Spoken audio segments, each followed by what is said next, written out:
What defines a true dynasty in baseball? The trophies and the showcases? The stars wearing the uniform? Or maybe it's something deeper, the connection between past, present, and future that only the great franchises can keep alive. This is a story about legacies, about how the Los Angeles Dodgers continue to honor their past while making bold moves to dominate the future. When an organization like the Dodgers loses one of its own, the entire baseball family feels it. Nate Oliver, a man who helped the Dodgers win 2 World Series titles during his career, recently passed away at the age of 84 in Oakland, California. Oliver wasn't just a player. He was a pillar, a living connection to the Dodgers' golden era. Starting his professional career in 1963, he wore Dodger blue until 1967, being part of the World Series championship teams of 1963 and 1965. But Oliver's legacy goes far beyond the professional diamond. After hanging up his cleats, he dedicated his life to youth baseball in the San Francisco Bay Area, mentoring hundreds of underprivileged kids and donating equipment to those who couldn't afford it. The look, the expression on their faces, and the body language.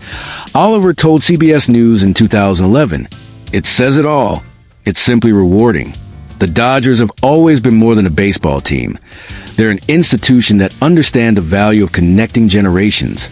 If you also believe that sports transcend the game itself, hit that like button right now and subscribe to the channel. We're building a community that values the stories behind the sport we love. Turn on notifications so you never miss the most emotional chapters of this ongoing story.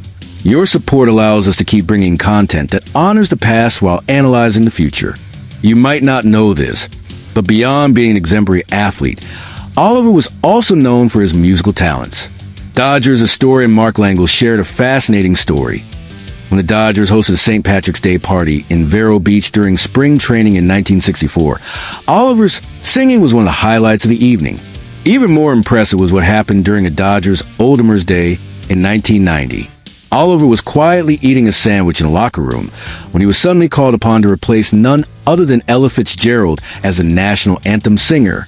Without missing a beat, the former infielder took his place in center field and delivered, kicking off the afternoon on a high note.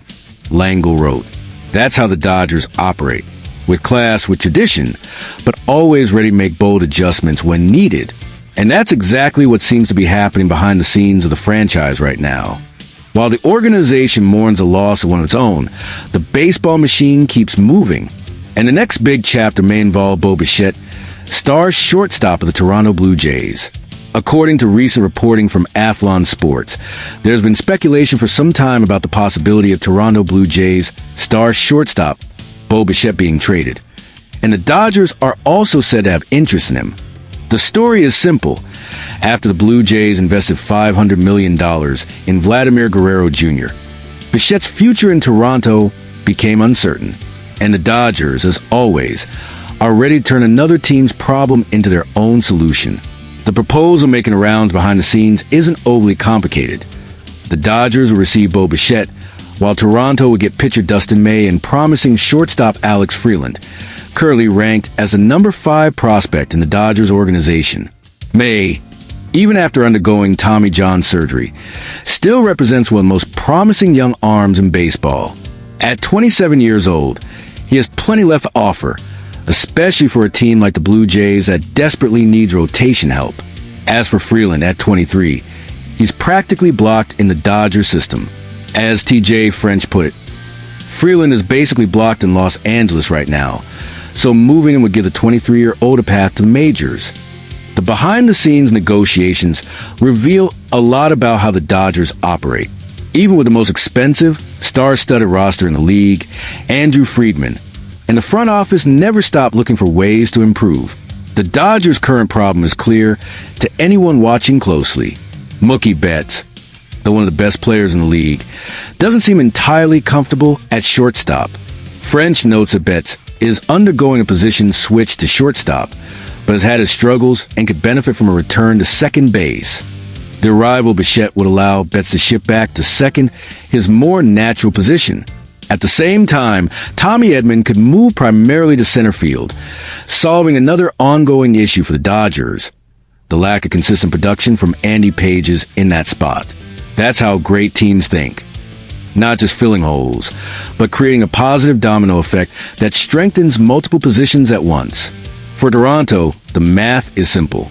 With $500 million tied to Guerrero Jr., keeping Bichette may have become a luxury they simply can't afford. Acquiring two young, talented players in return offers a way to remain competitive long-term without further straining the budget. Just imagine for a moment a lineup featuring Ohtani, Freeman, Betts, Bichette, and Muncy. It might be the most feared lineup, not just of this season, but of recent MLB history.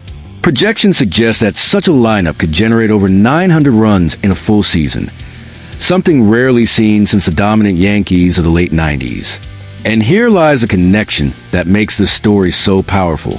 The Dodgers that Nate Oliver helped build, an organization rooted in excellence, class, and community impact, still live on in the decisions this franchise makes today. While Oliver dedicated his retirement to planting seeds for the future of baseball, the Dodgers organization continues to do the same, seeking not just talent, but people who embody the values that have made this franchise special. So now I ask you, what would a potential arrival of Bo Bichette mean for the Dodgers' legacy? Just another star in an already brilliant constellation, or possibly the final piece to creating one of the greatest dynasties in baseball history? Leave your comment below. The legacy of men like Nate Oliver lives on through the conversations we have about this sport. Don't forget to hit like if you want us to keep telling these stories that connect the past to the future. And there's more. The Yankees' response to this potential Dodgers move could reshape the league entirely. Sources have told us that New York won't stand by as Los Angeles builds a super team. That's the subject of our next video. Don't miss it. From Nate Oliver to Bo Bichette. From 1963 to 2025. The uniform changes, the faces change, but the spirit of the Dodgers remains the same. An organization that honors its past while boldly building its future.